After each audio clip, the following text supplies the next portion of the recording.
மதுரைனாலே சட்டுன்னு நம்ம நினைவுக்கு வர்றது மீனாட்சி அம்மன் கோயிலும் சித்திரை திருவிழாவும் தான். உலக புகழ் பெற்ற மீனாட்சி அம்மன் கோயிலோட பிரம்மாண்டமும் அங்க வருஷம் முழுவதும் நடக்கிற திருவிழாக்களும் மதுரைக்கு தனி சிறப்பை சேர்க்குது. குறிப்பா சைவம் வைணவம் அப்படின்ற 2 சமயங்களையும் இணைக்கிற உன்னத விழாவா இந்த சித்திரை திருவிழா திகழுது.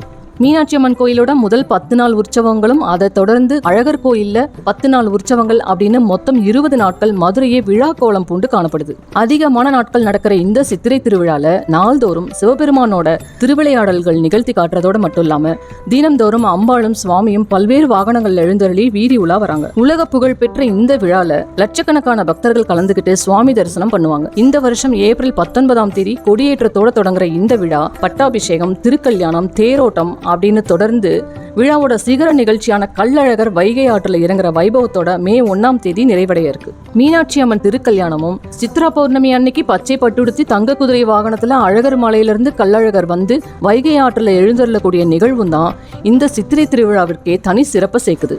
இந்த விழா மதுரை மக்களோட கலாச்சாரம் மற்றும் ஆன்மீக வாழ்வோடு நெருங்கிய தொடர்புடையதாக கருதப்படுது.